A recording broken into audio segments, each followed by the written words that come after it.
Shri Chaitanya, Jaya Nityananda, Jaya Advaita Chandra, Jaya Gaura Bhakta Vrinda. Reading from Shri Chaitanya Charitamrta, Madhya Lila, Chapter 22, entitled The Process of Devotional Service, reading from text 1 through 5. Text 1. Vande Shri Krishna Chaitanya Devam Tam Karunarnavam Kalavapyata Gudheyam Bhaktirena Prakashita. I offer my respectful obeisances unto Lord Sri Chaitanya Mahaprabhu. He is an ocean of transcendental mercy, and although the subject matter of Bhakti Yoga is very confidential, he has nonetheless manifested it so nicely, even in this age of Kali, the age of quarrel.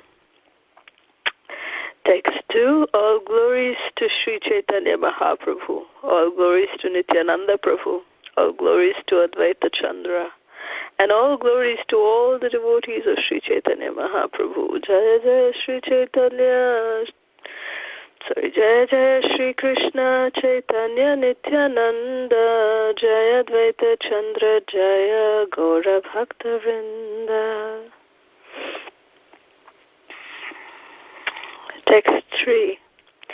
Sri Chaitanya Mahaprabhu said, I have described one's relationship with Krishna in various ways.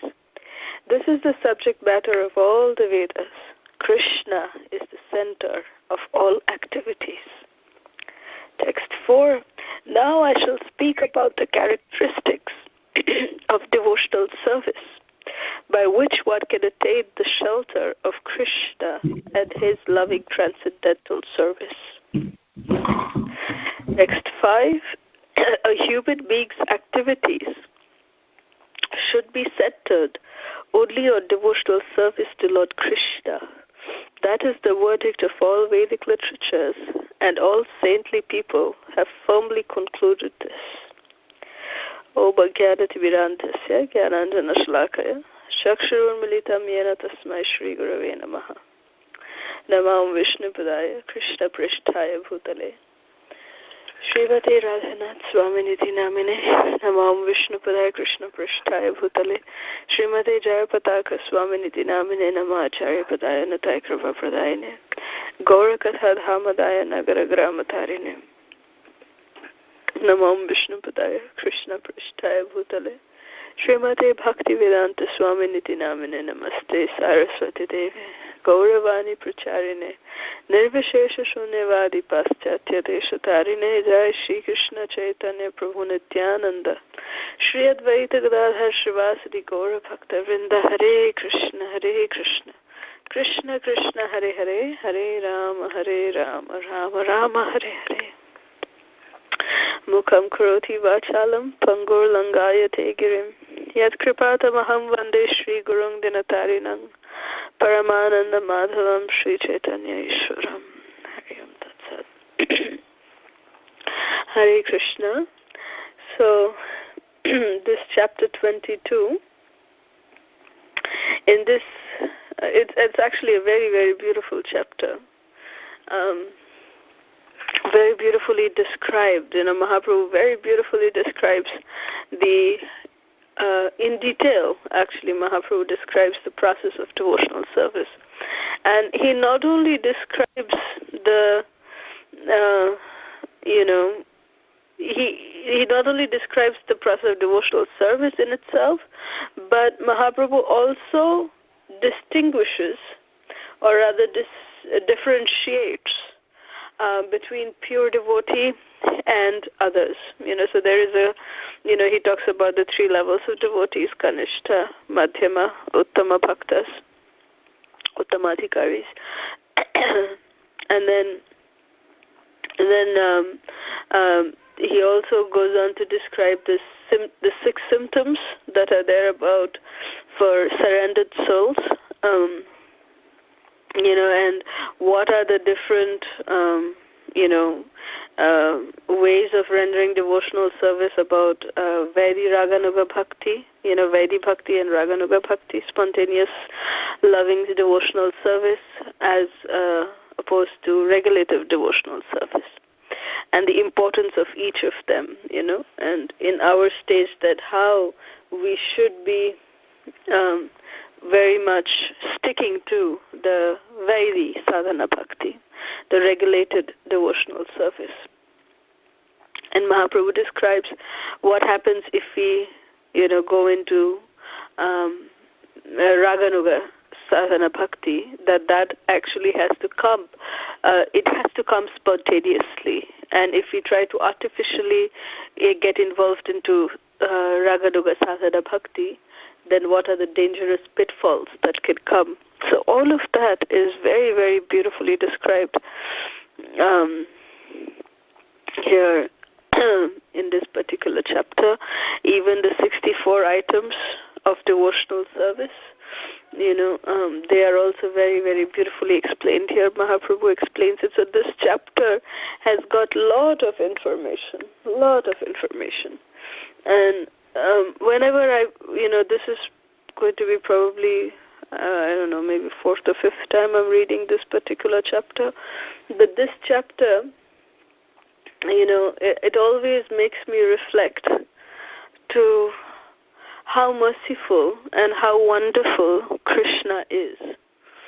It always takes me, my thoughts are always taken to that particular aspect of Krishna's qualities, because how in Bhagavad Gita Krishna says in the end, one of his final teachings, we all know, Krishna says in Bhagavad Gita that sarvadharman parityajya mamekam sharanam vraja aham tvam sarva papebhyo mokshashrami masacha.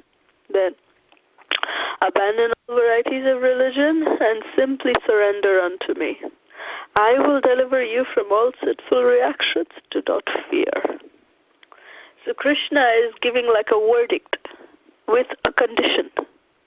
So he's saying that he is giving, a verdict saying that, yes, I will deliver you from all sinful reactions, but there is a condition to that. What is the condition? That we have to first abandon all varieties of religion and surrender to Krishna. In Bhagavad Gita, Krishna has not explained how to surrender to Krishna. How do we do? What is the process that we need to follow?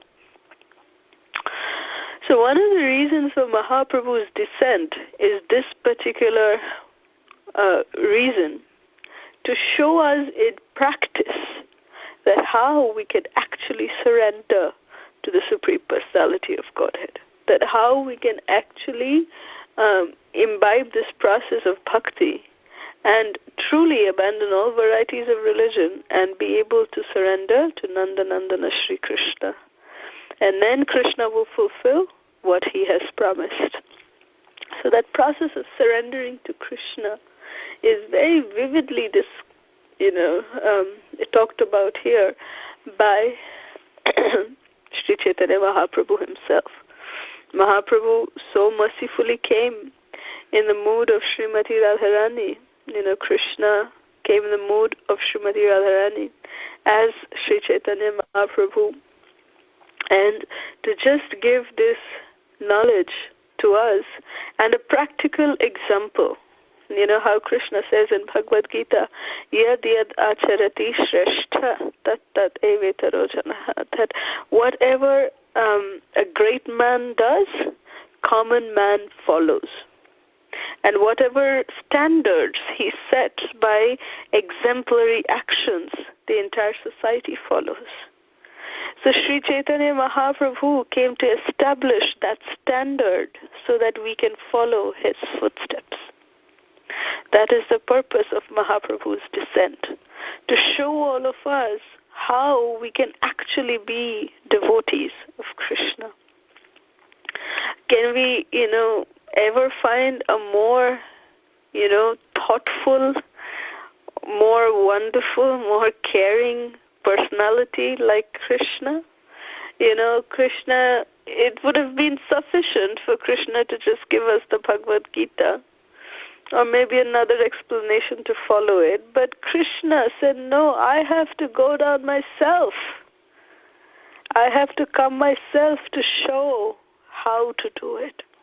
That is the mercy. That is the concern that Krishna has. Srila Prabhupada always said one very important statement. Srila Prabhupada said that more than we are interested in going back home, back to Godhead, Krishna is more interested in taking us back home, back to Godhead. He is more interested than us.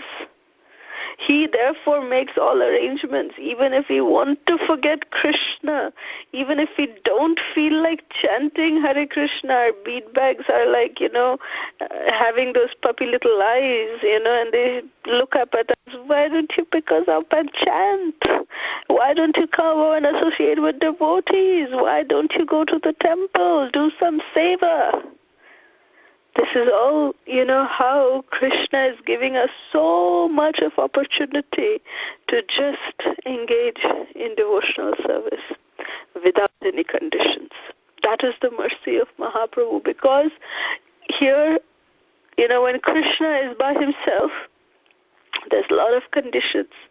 There's a lot of ifs, buts, there are lots of those corollaries that come along with Krishna, a lot of conditions that come along when we are dealing with just Krishna. But the benefit of having the most compassionate, the most merciful Sri Radhe by the side of Krishna is this, that there is no condition involved when Radharani comes into the equation. When Srimati Radharani comes into the equation, all conditions evaporate. There is no condition. Then Srimati Radharani herself becomes the reason for giving us pure love for Krishna. She does not need any kind of condition. She does not need any kind of excuse. She does not need any kind of reasoning. No, nothing. Even though we are we're definitely not qualified, but even if, we are the most sinful of all sinful people, Sri Chaitanya Mahaprabhu's mercy can still have hope for us. We have hope. So that is how much merciful Sri Krishna is when he takes on the mood of the most compassionate Srimati Radharani. So, in the combined form of Sri Krishna Chaitanya, he is giving us, Mahaprabhu is giving us the ultimate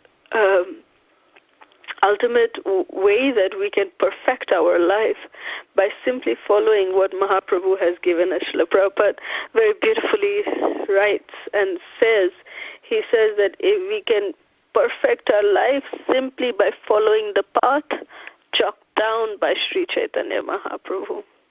Very beautiful way of Prabhupada saying. Now, every chapter, when we begin with any particular chapter of the Chaitanya Charitamrta, there is a trend that can be seen. That how Srila Krishnadas Kaviraj Goswami, the author, he always, at every chapter, he offers his respectful obeisances to Lord Chaitanya. This was one inspiring thing. When I first read Chaitanya Charitamrita, this was a realization that I had at that time, because I used to see many devotees, when they would chant Hare Krishna Mahamantra, when we would chant together, I would see that when they would finish a round, when they would complete a round, before starting the next round, they would only chant the Panchatattva mantra, and then they would start chanting Hare Krishna again. But somehow or the other, I always felt that I need to chant Guru Pranam mantra, I need to chant Prabhupada Pranam mantra, and then chant Panchatattva mantra, and then Hare Krishna, because that is the etiquette. I cannot chant Panchatattva mantra by myself.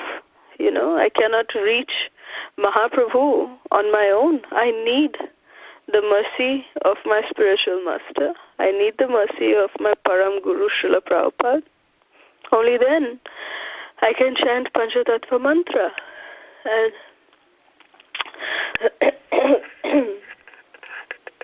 And this fact, was a very deep realization that I had, and I confirmed it with Srila Jayapataka Maharaj one time. And because I was reading this Chaitanya Charitamrta, and I was actually reading this Madhya Lila at that time, and I confirmed with him, I said that, is this okay that, I chant at every round? I chant Guru Pranam, and then Prabhupada Pranam, and then Panchatattva, and then Mahamantra.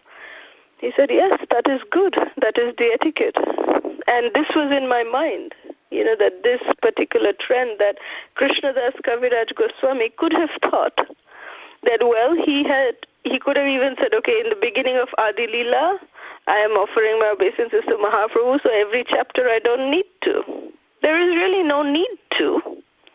But he still is doing it at every single chapter.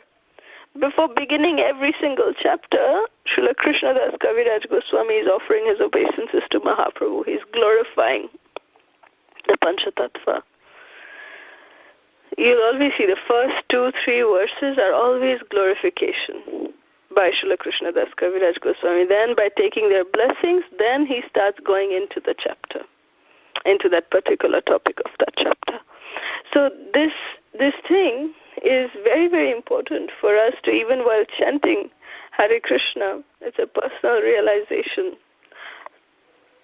that for us to be able to fully access the treasure house of, the full power of the Hare Krishna Mahamantra, if we can be in the proper mood of going through the Guru Parampara, then the entire mercy, at least slows down, and then it is up to us how much we can accept it, how much we can absorb into ourselves, but the mercy keeps flowing.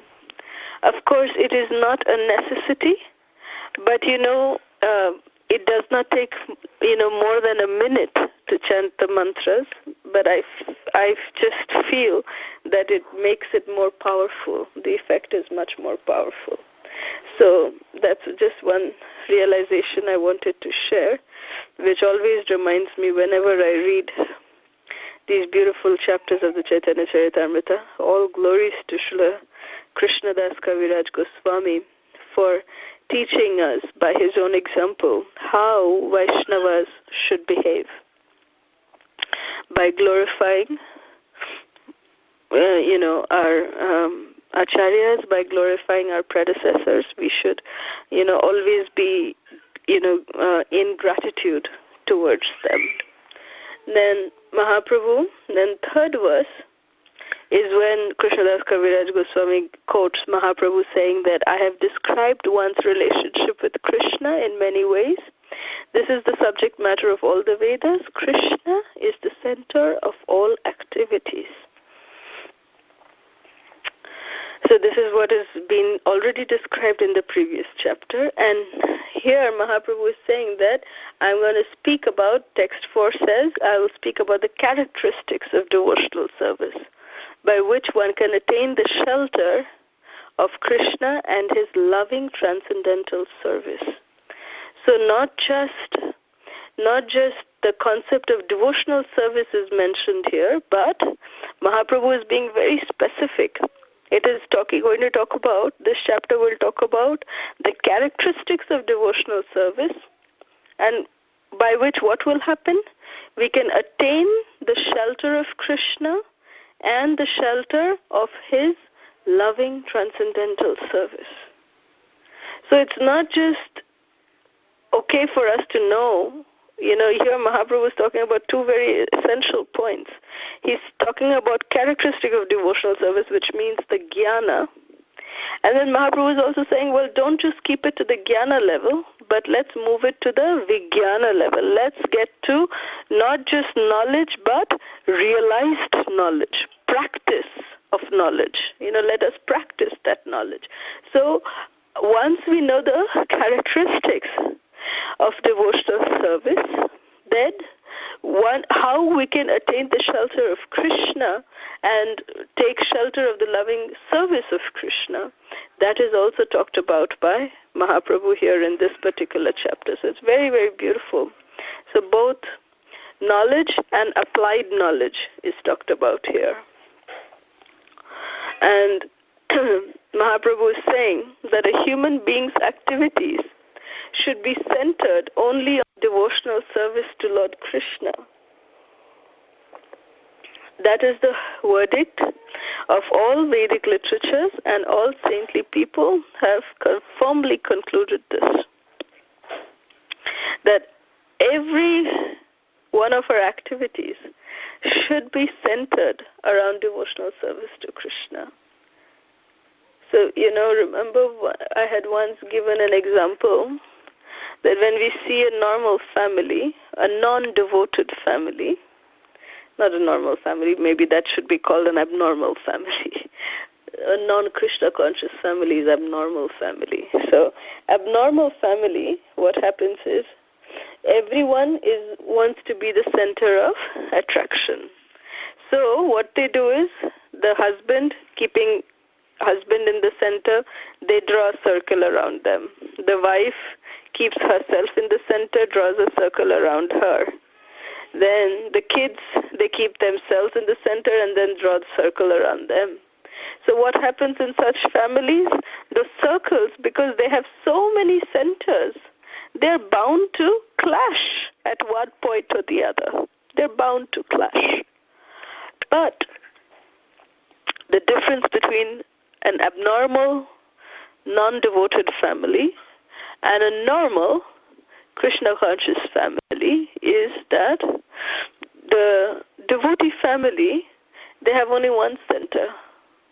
Their life is centered around Krishna. And because their life is centered around Krishna, so if there's the husband circle, that is also centered around Krishna. The wife's circle is also centered around Krishna. So it's like concentric circles. So concentric circles, however close they may be to each other, they will never clash. So when we keep Krishna in the center of our lives, we will have no clashes in family life, and that family will be a family like Srila Bhaktivinoda Thakur has said, Jedino grihe bhajana dekhi, grihete goloko bhai, which means that he said that when I come home and I see my wife, my kids, all engaged in, beautiful devotional service to Krishna, that household is no longer a household, normal household. That household becomes Goloka Vrindavan. Grihete Goloko Bhai. He doesn't even say Vaikuntha. Bhaktivinoda Thakur directly says that house is Goloka. So we need to understand the importance of leading a Krishna-conscious, a Krishna-centered life. That is what Mahaprabhu is saying here in this 5th verse, that a human being's activity should be centered only on devotional service to Krishna. That should be the center of all our activities. And when such a life will be led, that life will be glorious. And that life will give, what human life is actually meant for doing, which is to attain pure love of Krishna. So like this, these very beautiful, I'm really looking forward to this chapter in all of your association. It's a very, very beautiful chapter. Mahaprabhu very vividly describes each and every aspect of devotional service. So we should wait for the mystery to unfold and not talk too much right now, but we'll end here. Thank you so much. Srila Prabhupada Ki Jai. If there's any questions, comments or reflections, we can take that now. Thank you. Hare Krishna.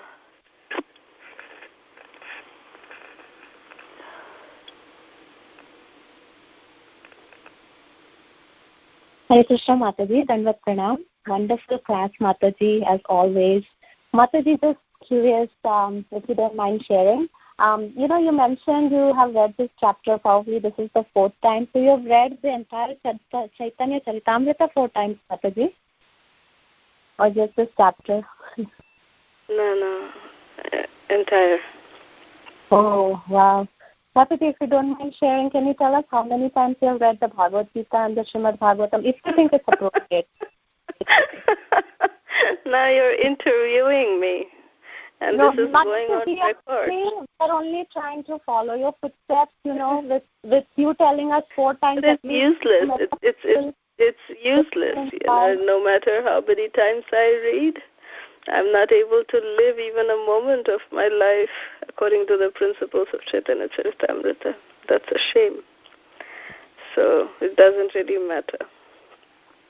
But the Bhagavad Gita I've read quite a few times. I mean, I actually have lost track after the 8th time I think I read it. I read Bhagavad Gita shlokas every day. So after 8 times I stopped counting. But, when I was younger, that was like a competition kind, that I would have with my one of my uncles. And he would say that, I read it this many times. I would say, we would have that crazy competition. I read it more than you kind of thing. So it was in that kind of competition that I had read. Your uncle who's in Maya, right, Mataji? Who's the temple president? That uncle? Yeah. Yeah, we made him devotee, so he used to stay with us. And my parents, of course, so he used to stay with us in Mayapur when we moved to Mayapur in 96. And so he came to me one day and he said, I finished reading Bhagavad Gita 1 time. How many times have you read? I said, okay, 5. You read 4 more times, then come talk to me. I had read 5. And we were joking, and I was really young and stupid at that time. But, that's how it was. But do you read 1 every year or 2 times every year? Just, Mataji, I'm just trying to get some inspiration so that I can also, read more. That's all. Well, Shishika Prabhu says 28 pages or 27 pages of the Srimad Bhagavatam every day. Yeah. So, that way you can finish the Bhagavatam in 3 years. Mm-hmm. So how many times have you read the Bhagavatam, Mataji? Bhagavatam I've done once. How many times, sorry? Once. Because, Mataji, I have read all these 3 books once, and I feel like it's my life accomplishment. And then you're saying you read it 4 times. So, that's why I'm like, okay, we need to read more and all that. So, as you were saying that your uncle was so proud when you read it the first time. How many times have you read? That's how I'm feeling. Thank you very much. No, it was but yeah, anyways, thank you. Hare Krishna, Kalasudha Mataji. I had a couple of questions. Yes. One question. I'm sorry, I'm outside, so hopefully you can hear me. If you don't, please. Yeah, you're good. Yes, I can hear you. So, so first question is, when you were saying, we pranam mantras for Guru Maharaj, Srila Prabhupada, and Chaitanya, the Panchatattva mantra, in order to connect ourselves to Allah, and that mercy will flow, and it depends on how we accept it. What does that, how we accept it? Very, very good question, Mataji. Excellent question. If you read any of Srila Prabhupada's letters, or if you read even our Guru Varga's letters to us, the first line is, please accept my blessings. So one of the disciples actually asked Srila Prabhupada that, Prabhupada, why don't you just say, I give you my blessings? Why do you say, please accept my blessings? So Srila Prabhupada laughed and said, well, I am blessing you all the time, but are you accepting it all the time? So therefore, now at least I'm telling you to accept my blessings, so accept it.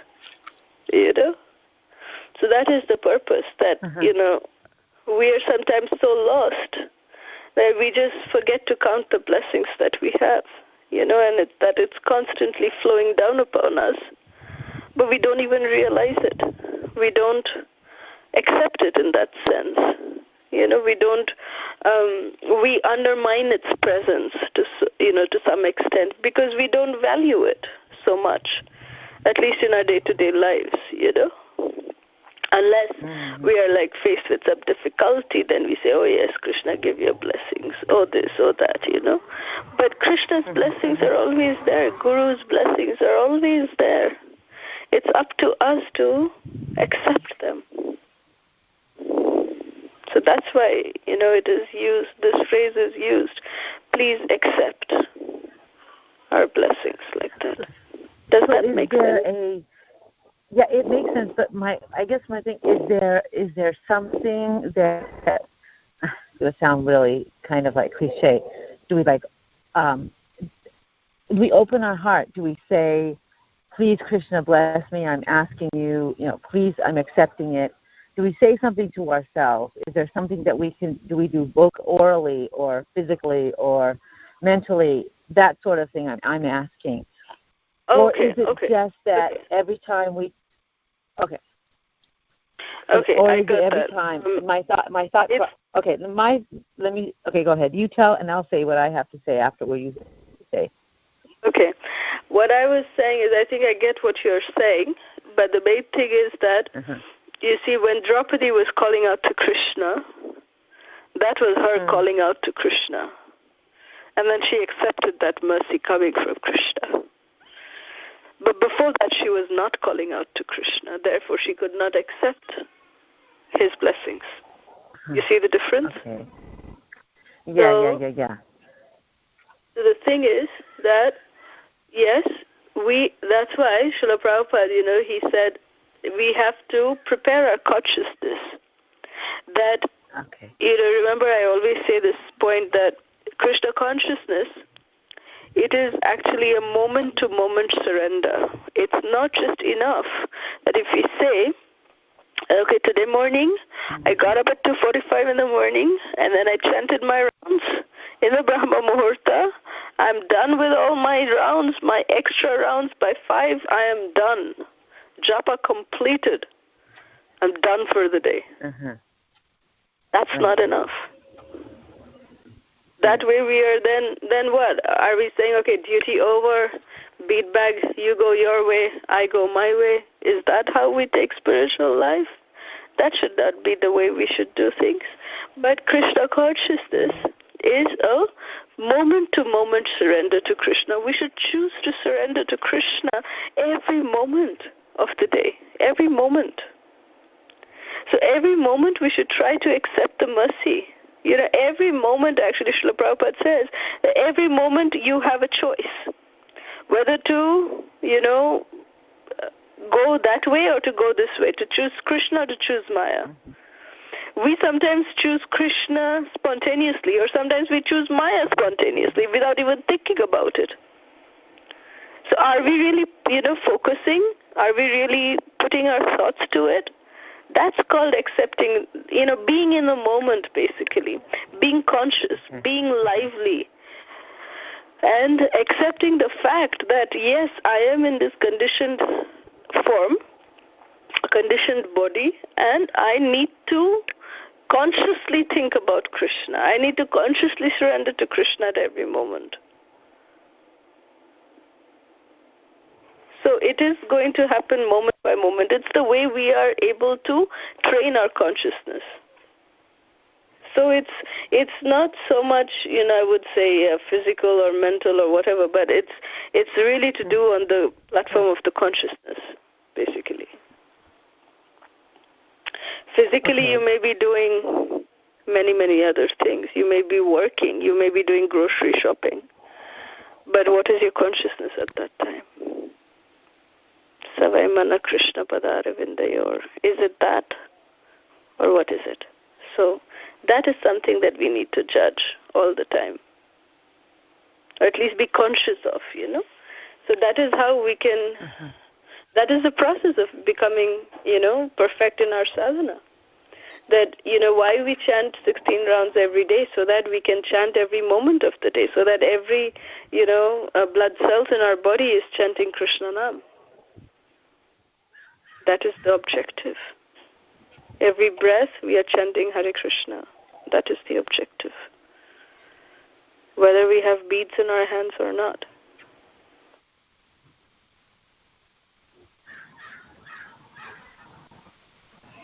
Does that make sense? It makes sense, and I maybe any further so questions? Let me ask another question. Yeah. So another question I have now is, I understand when you said whether you're doing groceries or whether you're buying groceries or whether you're, whatever you're doing. So as I do my daily duties, whatever, cleaning the house, whatever, cooking, whatever, for myself, I'll put on a lecture or I'll put on a kirtan or something so that I'm listening to something. And my motive, and I don't know if it matters if it's a pure motive or not, so I don't know if it matters, but so my motive, I guess, is that so that I'm constantly hearing the name. And sometimes I think, or when I analyze it, sometimes I think it's not so much because I love Krishna, but it's almost because I'm afraid that I won't remember him when I need to. Does that make sense? I mean, as we get older, and I will confess something, and this is on tape, I'll confess something. I think some of when I analyze my thought process, I'm thinking that it's this fear of the last moment, the fear of death, as so many people are to get older and so many people my fear, I think, is that I will forget Krishna at the time of death. That's what's like a thought.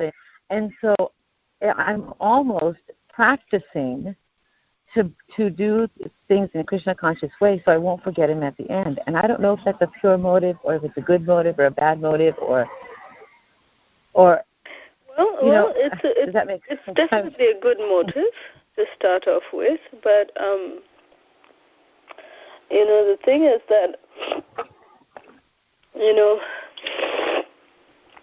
pardon me. The thing is that the mind is like a child. Right. If you tell the child, don't go there, but don't take that, what will the child do? Go there first. Exactly. So the mind, if you say anything negative to it, the mind will do exactly the opposite.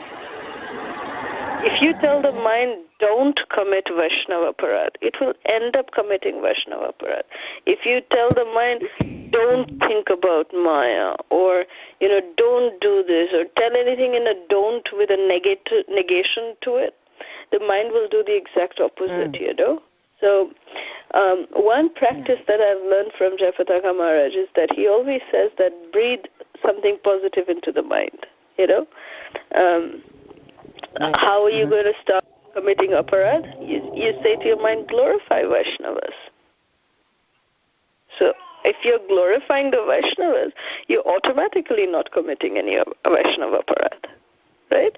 If you are saying that, let us just think about, going and associating with this devotee and then doing some service at the temple, you're automatically not thinking of Maya. You're automatically thinking of your services to Krishna. You see? So all I'm trying to say is that, yes, it's a good thing, but to be driven by, ultimately for the mind, death is something that is feared. Right. we are not at that pure level where we can embrace death and we can say that, yes, I'm coming to you because this is the way that I can actually reach my supreme destination. We are not at that level to say that yet. At least I'm not. So, so therefore, instead of being driven by fear, try to get driven by love. Okay. And that is there. The love is there. And okay. But I'm saying even the urgency fact of it, the urgency fact of it, I can understand the death clause coming in because of the urgency and the necessity for it. But I'm saying that just by bringing that aspect into the consciousness sometimes can make things it is good for like maybe just a week, and then the mind starts throwing tantrums. Trust me. It's not something that you can sustain for long. The mind will start throwing tantrums. It will go against it because the mind is always, remember, our Atma. We are meant to be Anandamaya Abhyasat. We are meant to be blissful. And if we are practicing something that is giving us not bliss, we are going to be frustrated at one point or the other. It doesn't matter what thoughts we are feeding in, even if you're feeding in negative thoughts, the result is going to be negative. It will throw tantrums. So try to find the reason for doing what you're doing, and to find that encouragement to keep doing it the way you're doing. Maybe link it to someone living, like the spiritual master. That do what you're doing for him, that because of your commitment to him, and not so much thinking about what happens to us personally, because actually pure devotees, or the sadhana siddhas, they actually don't think of their own personal well-being. Prahlad Maharaj taught that. He said that I don't care where I go. Let me go to hell. Let me take the suffering of everyone. Let me go to hell. Let everyone else go back home, back to Godhead. That's the thought of a pure devotee. So when we really delve into such kind of thoughts, which are really going to boost our, natural tendency of rendering positive devotional service to Krishna, then at that time you will see that this kind of, positivity will give you so much more boost. It's like a spring. It'll just, push you up like that and keep pushing you up. And with a point of no return. It just keeps taking you up and up and up. Okay. Does that make sense? Thank you much. That actually that makes sense, and thank you, Mataji. That actually clarifies. It doesn't clarify, but it just it brings me back to focus, because, like you said, it is because of my love for Guru Maharaj that I do these things. And then, as you said, that negative thought comes in, but I need to be redirected again back to the right position. So thank you so much. That really was helpful, and it reminded me of a situation or a memory of how when my children were growing up and they misbehaved or they did something, and I was instructed to, you need to yell, you need to beat them, or you need to. And I had said at the time, I said, the thing is that they'll be afraid of me and they'll do what I say because they're so afraid of me, but that's not what I want. I ultimately want them to do it because they love me and do the right thing. And so I'm just remembering that same thing. Correct. I have to remember that I'm doing this for the love of Krishna, right, and not for fear of death, which is also a form of Krishna, right? So thank you so much, Mataji. That actually put my mind at rest and put my directional position back on track. So thank you so much, Mataji. Hare Krishna. Thank you. Thank you so much for that very insightful discussion. Thank you, Mataji. Thank you. Thank you. Mataji, I have a question along those lines. Yeah, sure. I'm just hoping to phrase it well so that I'm able to express it properly, Mataji. So, Mataji, sure. You mentioned about, like Shri Prahlad, how he prays that, it's okay, you can even send me to the hellish planet so long as everybody else goes to back home, back to Godhead. So I find some devotees, they have like certain goals of their lives, like, that, okay, in this birth I have to hopefully finish my anartha nivritti. Or, some okay. devotees have, I'm just hoping I'm able to express myself correctly. No, go ahead. Some devotees feel that it's okay, I want to be born in another devotee family in my next birth so that I can continue on with the preaching. Okay, that is their goal. And I want to preach now and I want to preach in my next birth. Some devotees will have a certain goal that's not a goal, but like just that, okay, so long as I get service opportunities, I'm going to be very happy in my next birth. Some devotees may be so frustrated with the material world that even the thought of being born again is like so fearsome, and they may not want to, they may not be so advanced in the sense to say that, okay, bring me back in a devotee family or bring me back, wherever there is preaching. They're even scared to think about that of even bring me back, although it's not at a very pure level. They just feel, no, please, I just want to go back. Please, I just want to go back. Some devotees may be in that mindset in their prayers, right, Mataji? Right. So now fulfill everybody's desires. So at the time of death, we get a body based on our desires.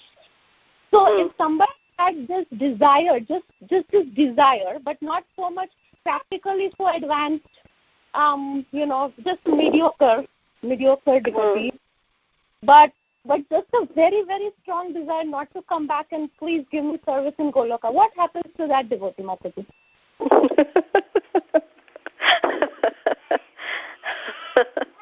Very good question. What happens to that devotee? Well, to that devotee, Krishna takes care. He definitely takes care. Even though that devotee may not be up to the mark, you see, what happens is that before we go back home, back to Godhead, we actually have to go to one of the planets where Krishna is doing his Madhya Lila. And then whatever rest purification is, needed in that particular, is taken care of in that particular life. And then we go back home, back to Godhead, actually. That's a general process.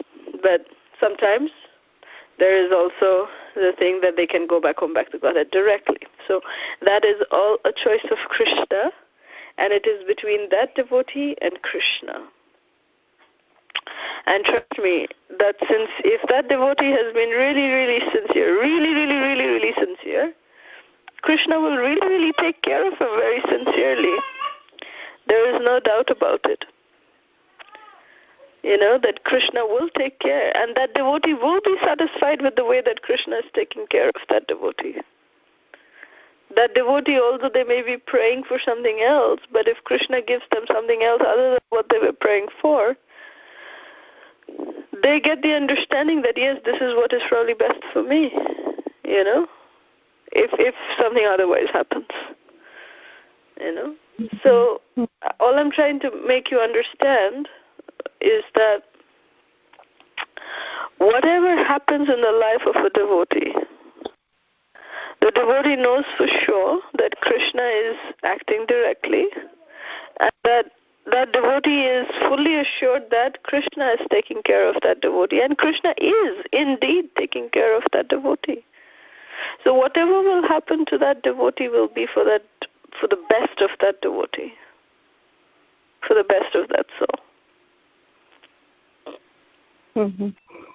Mataji, I was talking to a devotee, a very, very senior devotee, Srila Prabhupada disciple in Atlanta, and he was telling me that, for him, his next birth, so long as he has service, he's going to be very happy.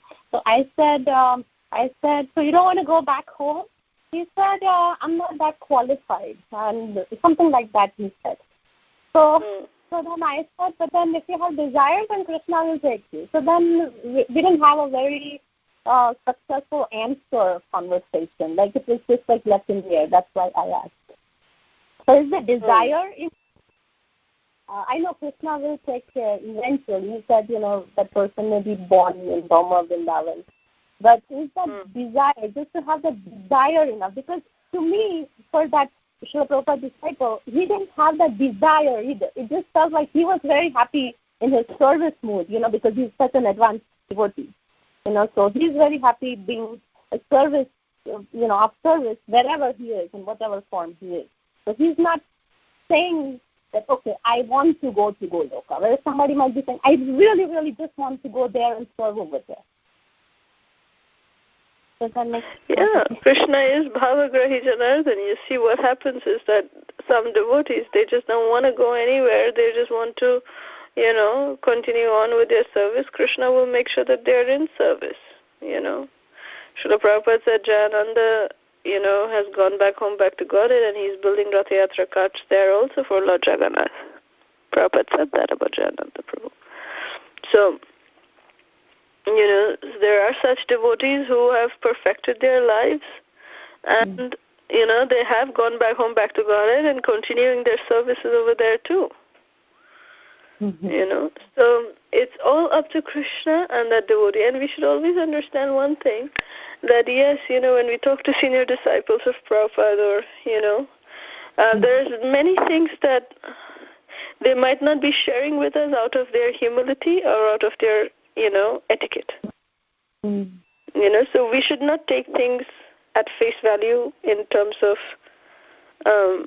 what they're just saying, If they're saying that, I'm not qualified to go back home, back to God, it's their humility that they're saying so. And, we should not, I'm not saying that you're judging anything. I'm not saying that at all. Please don't misunderstand me. But all I'm saying is that it is between them and Krishna. We should be, worried about what we're doing. And Krishna will take care of them. And what are we doing so that Krishna can take care of us? So we have to act in a way that we are never ever judgmental of any devotees. Vaishnaver Kriya Mudra Bigyena Bujhai, Mahaprabhu said. Which means that in the mood of being judgmental, it was more in the mood of so much in service mood, and not even in such a service mood. I just want, a particular goal, and it's in such a service mood. Like Prahlad is saying, I could go anywhere, hellish planet. So he also is saying, I could go anywhere, just so long as I get service. So that is a very exactly. So they're such elevated souls that they really don't care which realm they're sent to. Like Srila Bhaktisiddhanta Saraswati Thakur, he actually would see the moon. One day he saw the moon and he said, the moon has become very corrupted. We need to send some preachers over there to purify the atmosphere of the moon. Bhaktisiddhanta Saraswati Thakur talked like this. Like he was just taking care of the preaching mission in this planet, but he was taking care of preaching missions in other planets as well, Prabhupada said. So, the vision of a pure devotee, Prabhupada says in one of his conversations, Prabhupada says that Vaishnava is all powerful. They're much more powerful than Krishna himself. What Krishna cannot give, Vaishnavas give freely. That is the power of the devotee of Krishna, Prabhupada says. What Krishna cannot give, Krishna's devotee can give. That's something very powerful statement that Prabhupada made. So what Krishna himself, Krishna's standards are so high, we can't match that. But what Prabhupada gave us, and because Prabhupada has, put his stamp on it, Krishna is going to honor it. Because Krishna is sold out to his devotees. So therefore, who is greater, Bhakt or Bhagavan? That's actually the devotee who is greater than God himself. Pure devotees like Srila Prabhupada.